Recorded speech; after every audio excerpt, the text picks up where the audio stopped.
6, we're back again. Kristi and Katie, your crime time friends. Stories, justice, laughs collide. True Crime Squad, come join the ride.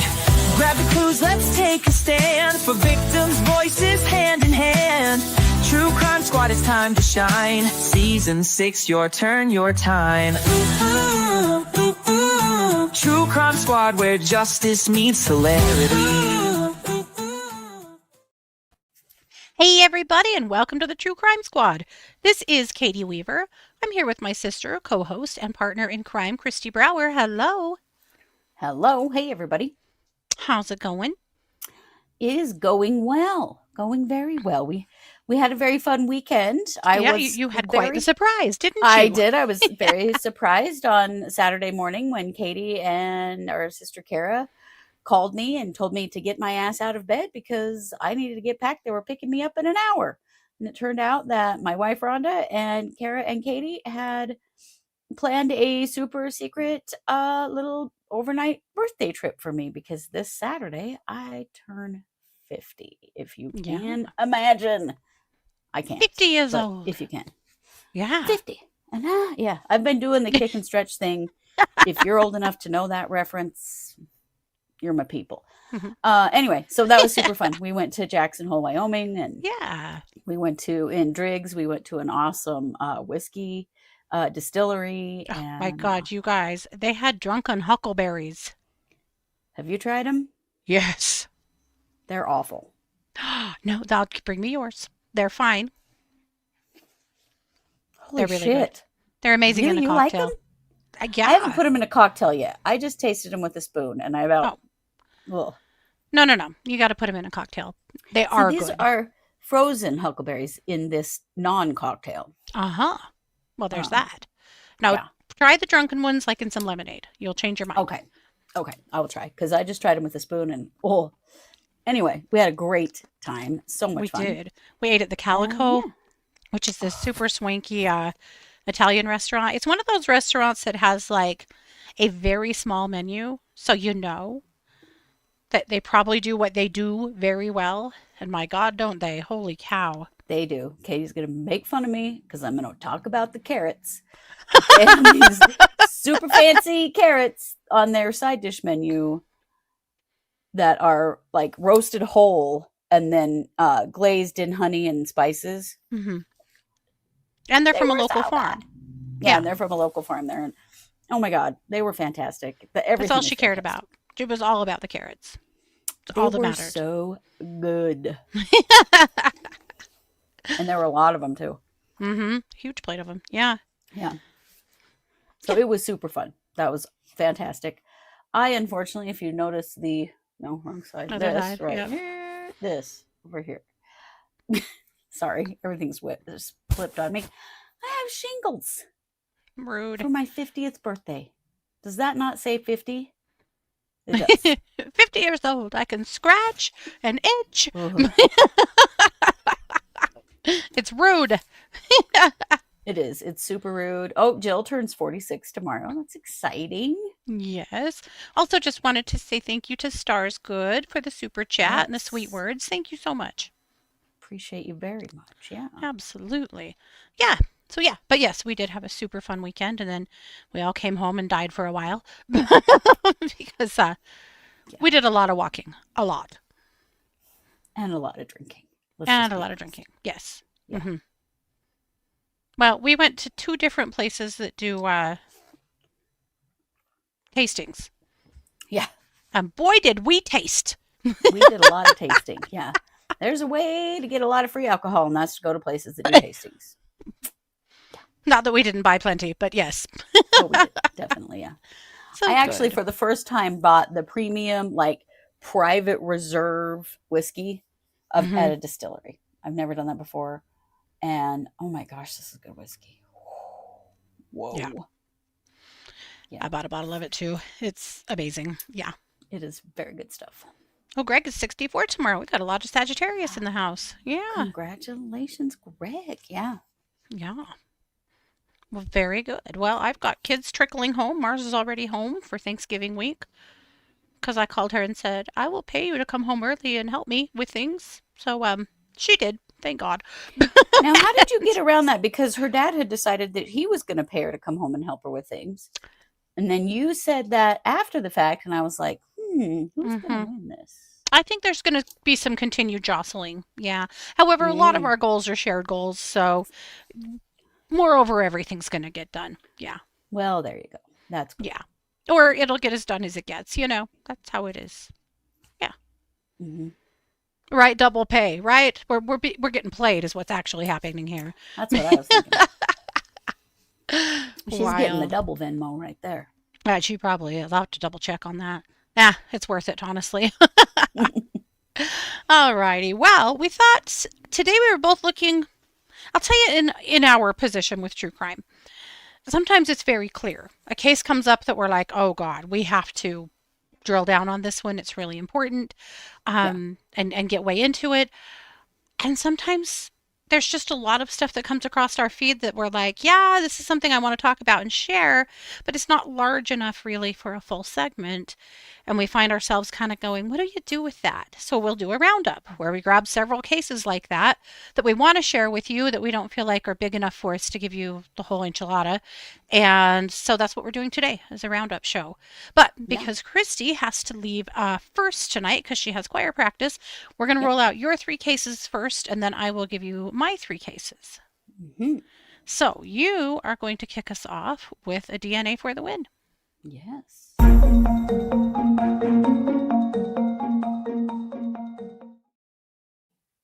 Well, as we know, DNA is a real hero in a lot of cases.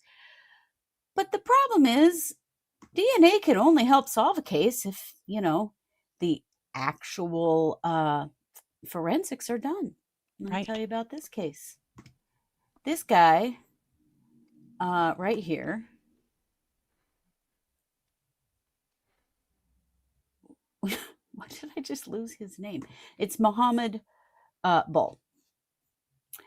And he has just been arrested for a rape that he is alleged to have committed in 2013. Why did it take this long? Well, in October of 2013, a woman named Melissa Zimmerman reported being assaulted in Minneapolis, Minnesota. And she did have a rape kit collected. The local police closed the investigation because they noted the victim did not want to proceed. Boy, have we heard that before. First of all, since when is it up to the victim of a crime to decide whether their case proceeds or not? You only ever see this in rape and domestic violence. Also, Melissa says that has not happened at all. But what did happen is that her rape kit got shelved, as they often do, and it was never tested. So on November 12th, this initially broke in 2024, and then he was just sentenced. He's been sentenced now to prison for the rape in 2013 for 237 months, which is almost 20 years.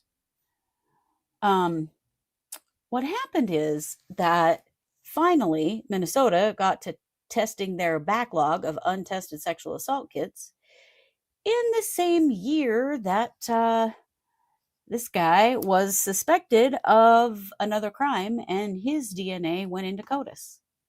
Well, his DNA went into CODIS around the same time as the rape kit going into CODIS, and guess what? Bing, bing, bing, bing, bing. Match. Oh my God. Yeah. So he was arrested, and he has now been tried, and he was just convicted and sentenced he was just sentenced on November 12th of 2025. The prosecuting office in this case publicly apologized to Zimmerman, acknowledging the case should have been prioritized earlier. You think? Like, no shit. If it had been tested sooner, that DNA would have been in the system sooner, and they may have caught him sooner. Right. How many others? I don't know. Good question. How many others, right? Wow. So it's good that he was caught and is off the street, but he's been on the street for the last 11 years or so, because nobody really gave a shit about this rape victim and they didn't test her kit. The backlog is real. It's disgusting, and it absolutely pisses me off to no end. Yep. But there you go. Mohamud Bulle, 237 months in prison. Good. Stay there. Test those goddamn kits at the time that they are taken. Yeah. Honestly, the fact that it was stored correctly so that the testing could have still been done in 2024 accurately after 11 years is pretty fucking good. Yeah. Because they don't all get stored even correctly for this to even happen. But, the refusal to acknowledge the importance of testing rape kits and, the fact that the backlog even exists is disgusting. If a state has a such a problem in our backlog, system. then a few things have to happen, right? They have to prioritize more money somewhere within their counties or their state or something. They have to prioritize more money. If they don't have enough labs, the state doesn't have enough labs to process all of the rape kits, then they have to do something about that. Build another lab. Bill them out to a third party. Do something. Maybe they can't do that. I'm not sure on evidence. But at any rate, I think they can. It just is money. It's money. What pisses me off to no end is to constantly hear how, well, the labs are just backlogged. Like, then you need more labs. You have to put more money into this. Yep. Quit putting money into other things or generate more, but stop telling us you just can't afford to do this stuff. You can't afford to keep women safe. That's what you're saying. You cannot afford to keep women safe.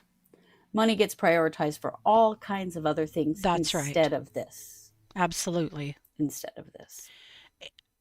And this is an apolitical statement, but I am so damn tired of our taxes not going to the things that serve us the best.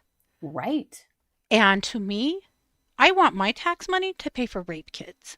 Yes. This is forensic evidence in crimes that have been alleged to be committed. Yep. Why? It's just disgusting. It's just the deprioritization of the sexual assault of women and children is so clear in our criminal justice system. It's gross. Yeah. It just makes me this sick. guy's finally going away, but how many others in that 11 years? Because truth, you're never going to pay less taxes. We always say this, but we want lower taxes. You're never going to get lower taxes. No one's giving you lower taxes.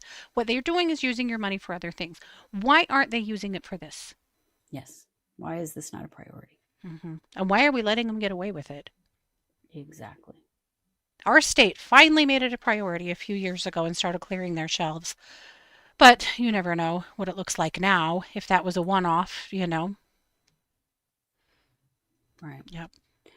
Well, it's so stupid. Like how it's forensic evidence that could convict predators. Why would you not want that? Right. Yeah, we all know why.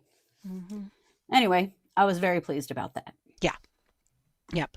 Well, you'll be amazed, but my DNA for the win is very similar to yours. It kills me how often we choose cases that are so adjacent. Yeah, but not going there yet because we're going to keep you rolling. So I know that you are going to give us next a creepy crime.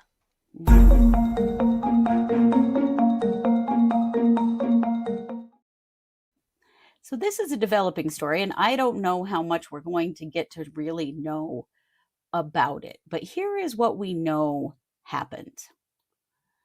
A caller who identified himself as Joseph called into a radio show called Elliot in the Morning on DC 101 and said he had come upon a body weeks earlier while exploring nature in a wooded area. Oh boy. Yeah. The radio host is heard to say, "Dude, call the police," several times. So here's the story that we know of. The caller said he saw the body in a tent city in Frederick, Maryland, and that it had been sitting there as of about 18 days ago. Oh. So this was just today. The Frederick Police Department did confirm that they had heard of the tip, but you know what? Somebody heard it on the radio and told them. Yeah. They did go search this wooded area off East Street and Carroll Creek Crossing, and did in fact find someone deceased. Oh, wow.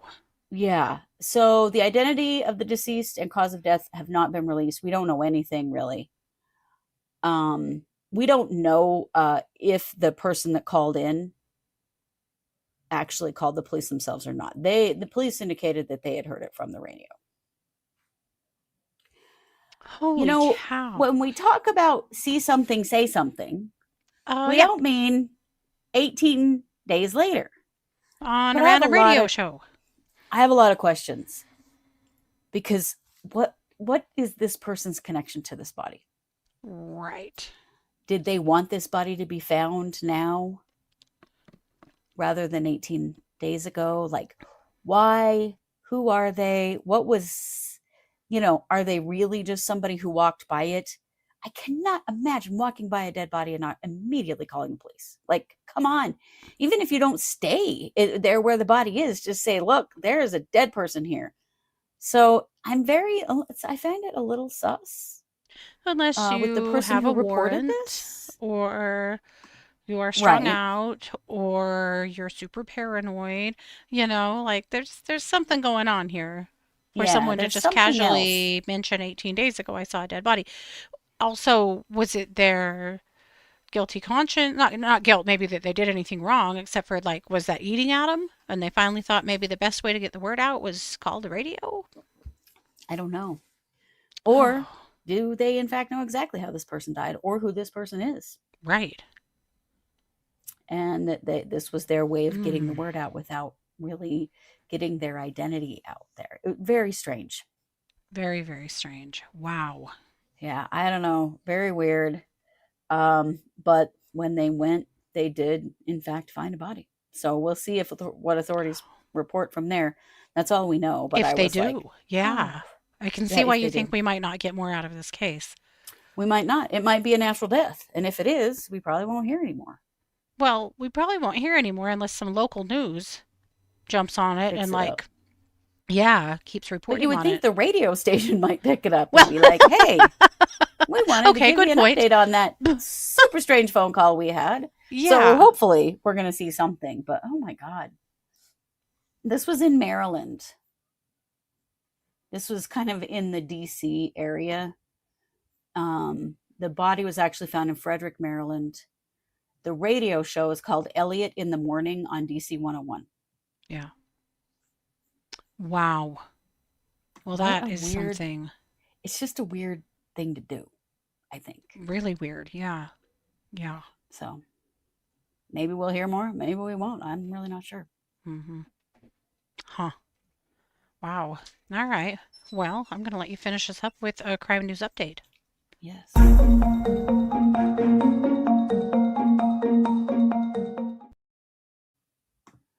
If you remember, we did a show a while back updating the Holly Bobo murder case. And we talked with, I knew I was going to forget her name, a really nice gal from NBC who's doing a podcast on the Holly Bobo case. Well, some things are happening that I wanted to share with you. So let me just give you a refresher on what the Holly Bobo murder case is, because this is an old case that's come back into the news.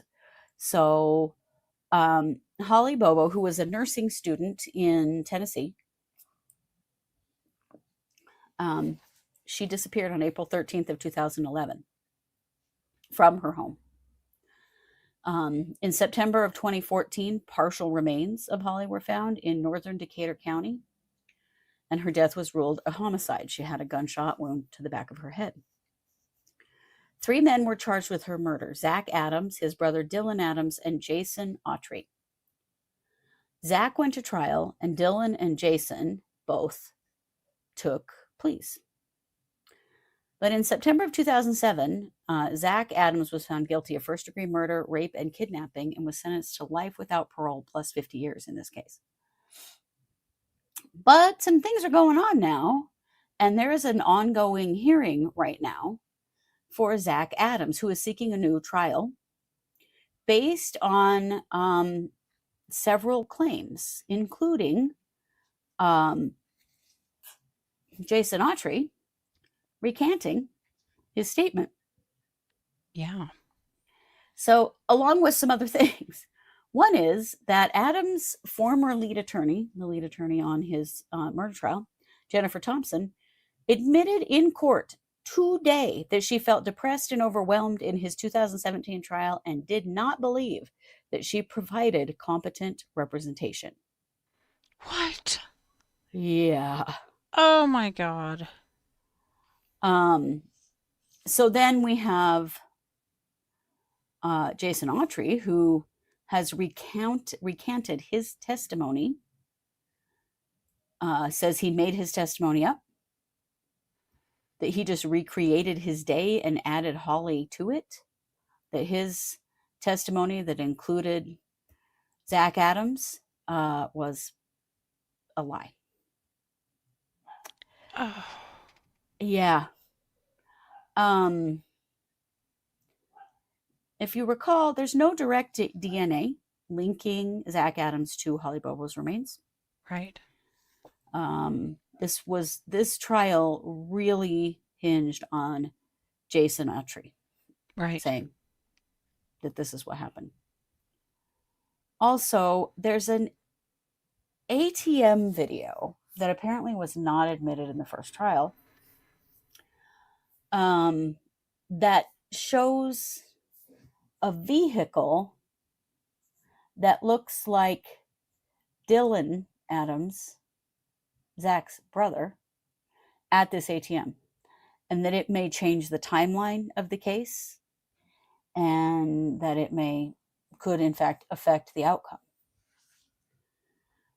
So right now, there is a trial, or well, not a trial, a hearing going on with the appellate court to determine whether or not they're going to give Zach Adams a new trial.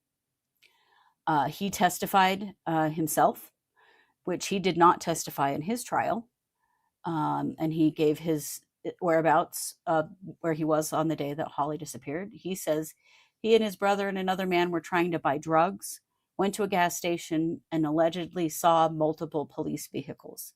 He claims that he did not know Holly Bobo personally, other than the fact that her mother taught his 4th grade class. If you remember, his mom was her teacher her mom was his teacher a long, long time ago. Also, prosecutors in the original trial had played a 911 call from Zach Adams' grandfather complaining that Adams was out of control on drugs. They used it to attack his credibility. The defense also gave evidence on how Jason Autry has recanted and how heavily the prosecution relied upon his statements. Now, just because he's recanted now, we don't know why he's recanting or what that really has to do with, if the judges believe this, if it really will change the outcome. We don't know. So this is ongoing this week.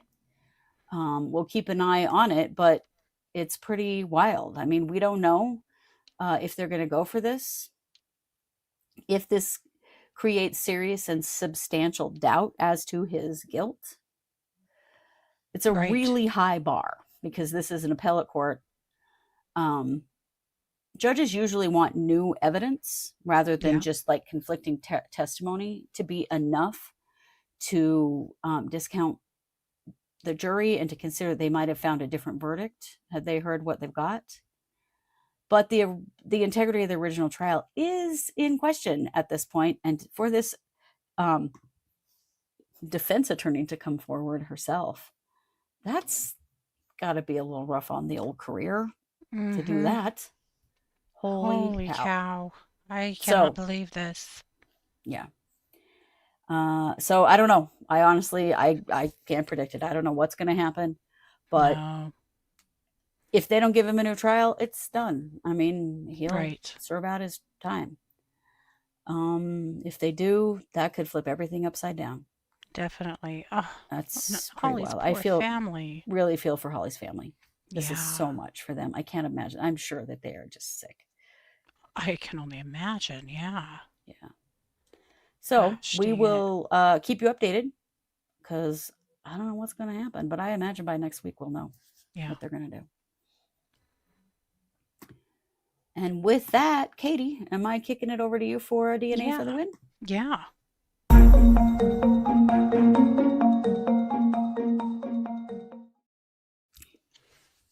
Okay. Well, guess we're talking about rapists tonight. This is Randy Good. Earl Barnhill of Conway, South Carolina. Okay. And Randy was arrested on a cold case sexual assault. The sexual assault occurred in November of 2006 in Myrtle Beach. That's Horry County, South Carolina.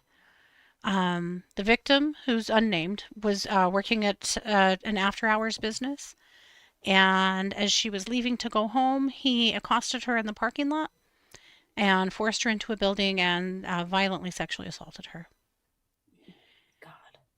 It was never solved, but there was DNA evidence that was extracted, and this remained an unsolved cold case for a long time. Remember, this happened in 2006. Wow. So eventually, the police did. Let me get to my timeline here. So eventually, the police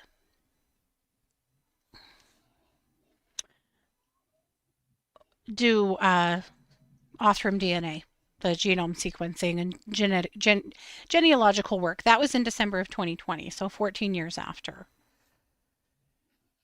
In May of 2022, Barnhill is identified as a suspect. In June of 2022, he's arrested for the 2006 case. He has finally pled guilty, Alfred plea style, for that assault. But what they learned from that is that he had all kinds of DNA in CODIS. Oh, no. And they believe that from 2000 to 2005, he sexually assaulted at least 4 more women that have had his DNA sitting in the system all this time. He had been a registered sex offender since 1993 Oh, my God. for indecent exposure. Now, all of these rapes happened in the same area, and he still lives there. Just living his life. Yeah, Oh, my God. just living his life. The rapes that he's been charged with, so he's been charged now for 4 more rapes. Jesus. And so 5 victims, they were all considered to be random attacks. These were all women that were grabbed and assaulted that didn't know him. Mm. So he's now been sentenced to 18 years with no possibility of parole. And he's in his 60s, so that's a pretty long stint. He doesn't appear to have been prosecuted on the other charges yet. But yeah. Wow. 5 rapes in CODIS. Or 5 reports in CODIS for the same person. That's just disgusting. Yeah, but it took him clear until 2025. Well, 2022 to be fair, to start holding him accountable. Wow. So what happened from 2006 on? Right. Has he really just been clean as a whistle for the last 14 years? Tough to believe. It is tough to believe. It is. But this was all in the Horry County area, and he still lives there. So his DNA couldn't be in the system. No. Unless there's unprocessed rape kits. But at this point, he just thinks he's free. Mm-hmm. Up until this. He clearly did. Yeah. Yeah. Wow. So, However, the thing has happened in this case that I always hope happens, and that's that multiple cases were solved. Yeah. It blows my mind what Othram is doing and the other genealogical DNA places, but it is absolutely amazing to me that these old cases keep getting solved. We just need to start solving them faster. Yeah. Can you imagine if he got busted for the 2000 rape? How many women would have not been assaulted? Yeah, exactly.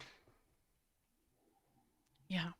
So, at any rate, he's in prison now, and he's going to stay there. So, good. There you That's go. where he belongs. Yep. Well, it looks like you also have some Florida man for us. Oh, I do.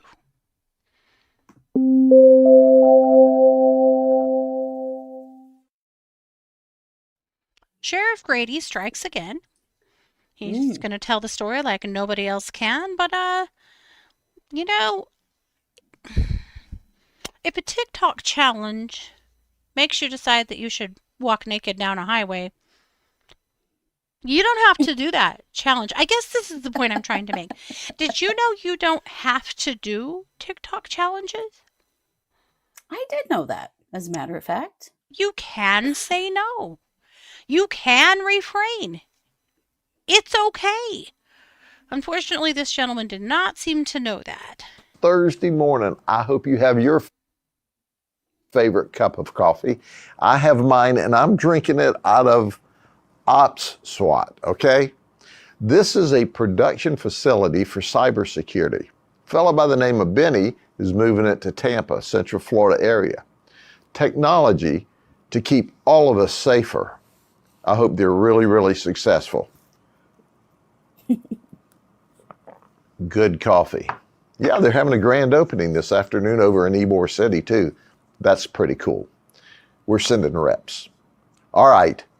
Now, here's the deal. It didn't take any cybersecurity to figure this out, but we did get some security footage from a Tesla. That's right. A man's going to work, and he says to himself, "Self, I'm on Broken Arrow Trail." And on Broken Arrow Trail, it's 36 degrees. And this dude is walking down the road buck naked. You know what buck naked means? He's not even wearing his socks. You can be naked and wearing socks, but buck naked means you don't have anything on. So this nice man called the sheriff's office. We responded, and there he is, marching down the side of the road. We asked him, "Are you cool?" Not a bit. "What are you doing?" "Well, it's a TikTok challenge." "Well, you don't even have your cell phone. You're really naked when you don't have your cell phone." "Nope." If you didn't "Well, what's film your it for name?" TikTok, it You didn't told have us his name. Wrong name, wrong address. So we arrested him for obvious violations of the law. He went to the jail, and after all, he went there without any clothes on. That's how he arrived at Bookend. We said, "Here he comes, buck naked."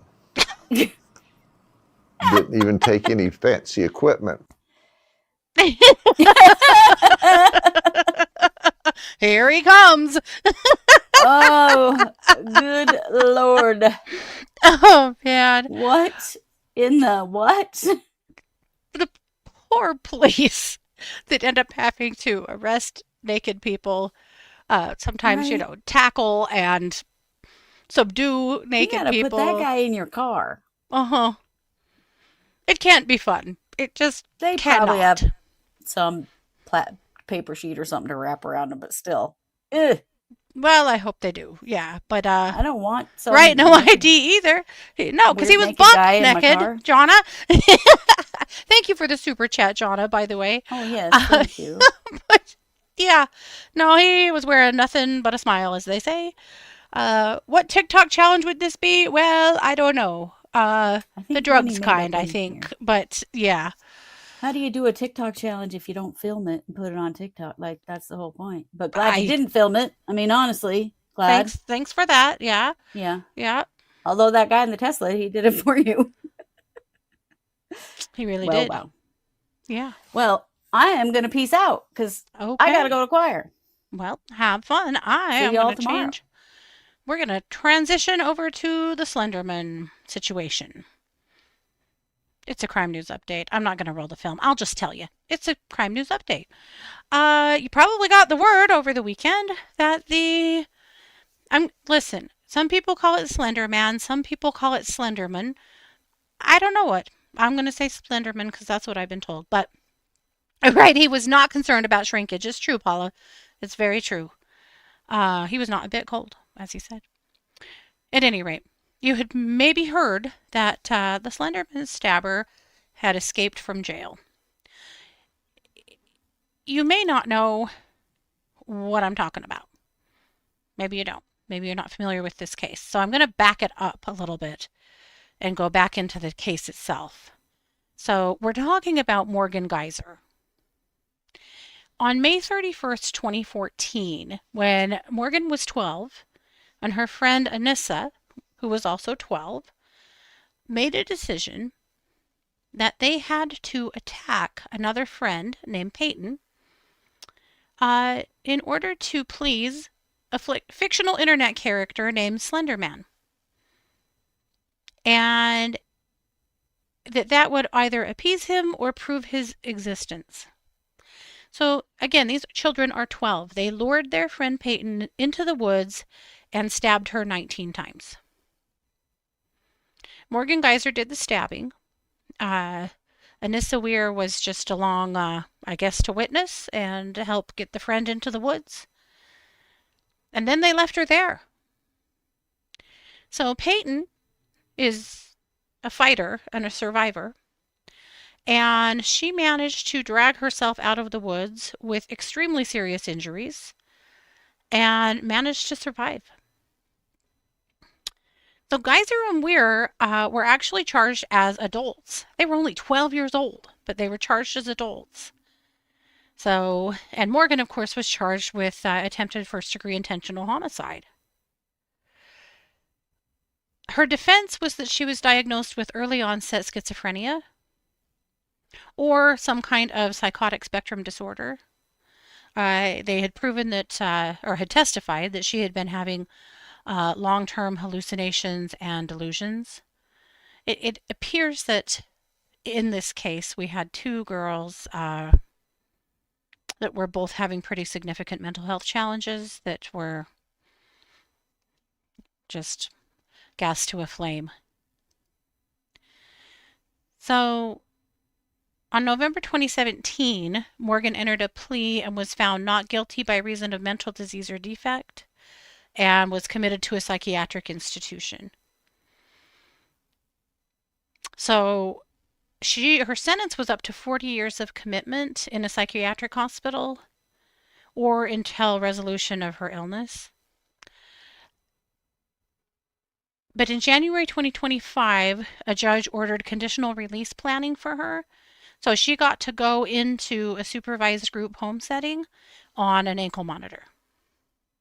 And this was just the hope of being able to let her remain there indefinitely rather than having to be in an institution. So to have a little bit more normal life. That was the hope. Well, unfortunately, Morgan, who is, I believe, 22 now, Morgan met someone at church. So the group home was taking them to a church. And she has met a person named Chad, who I believe is 42, about 20 years older than Morgan. And they have formed quite the friendship. And it sounds like Chad helped Morgan break out. Morgan has been angry because they would not allow Chad to visit the group home. So Chad's just been breaking in,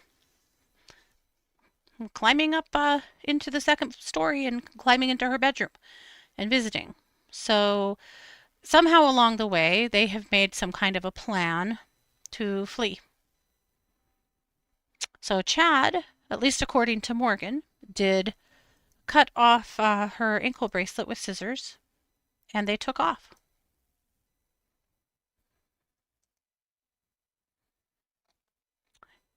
It is scary to think that Morgan is on the loose because Morgan is frightening.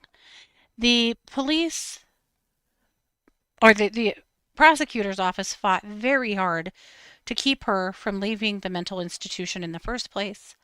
They said that her behavior and the things that she'd been reading and the people she'd been communicating with on the outside made them believe that she would not be safe, or that the public may not be safe for her to go into the mental health facility group home, or to the group home, sorry. She had violent communication with a man on the outside of the facility and had recently read a book in the facility with themes of sexual sadism and murder. So what they don't know is what she did. So approximately 8 p.m. on Saturday evening is when she disappeared to when she was taken into custody. They don't know what she did during that time. We know that she was over 100 miles away from the group home. We know who she was with. It's scary to think. Oh, sorry, the person she was with, Chad, is 43, not 42. They were found sleeping on a sidewalk. They gave the police false names, and she refused to provide her real name. She told the police to just Google it. They said she told them she had done something really bad and didn't want to tell them, and so they should just Google it to figure out who she is.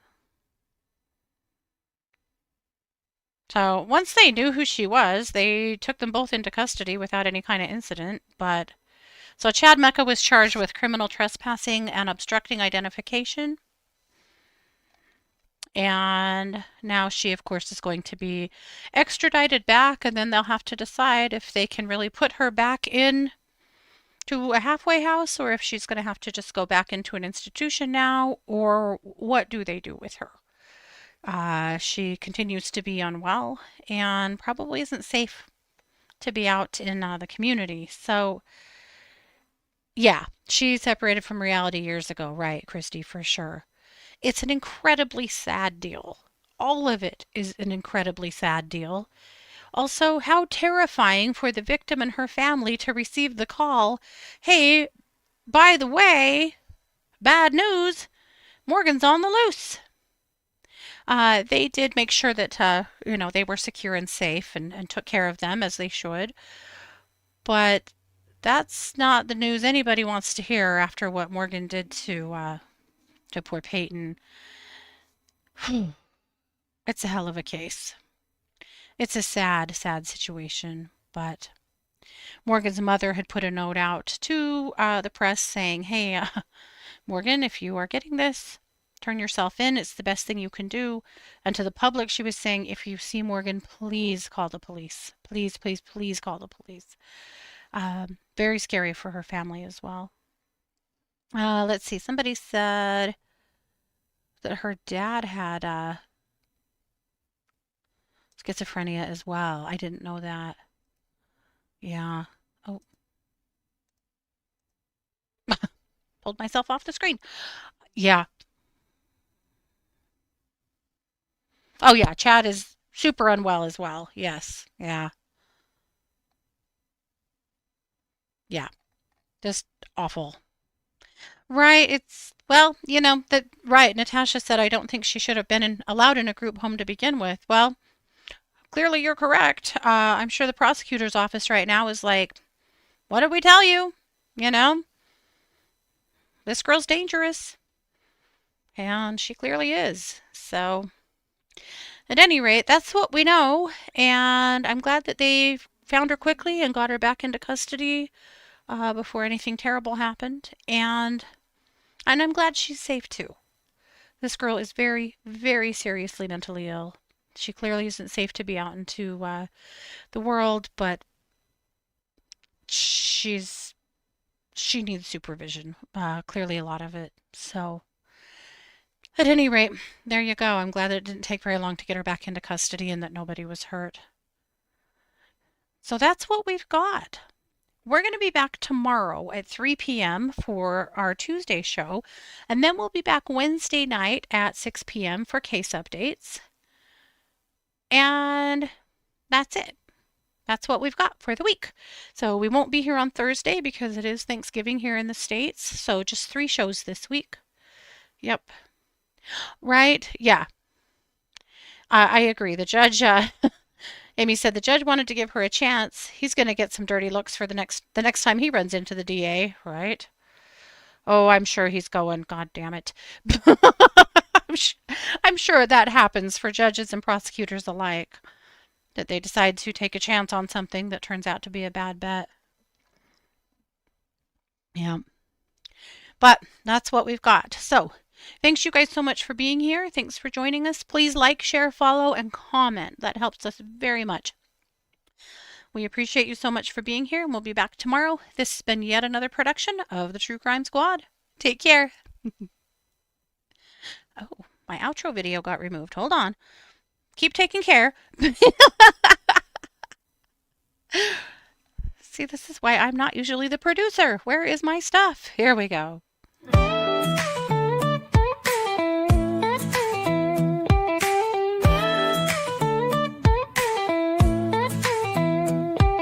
Season 6, we're back again. Kristi and Katie, your crime time friends. Stories, justice, laughs collide. True Crime Squad, come join the ride. Grab the clues, let's take a stand. For victims' voices, hand in hand. True Crime Squad, it's time to shine. Season 6, your turn, your time. Ooh, ooh, ooh. True Crime Squad, where justice meets hilarity.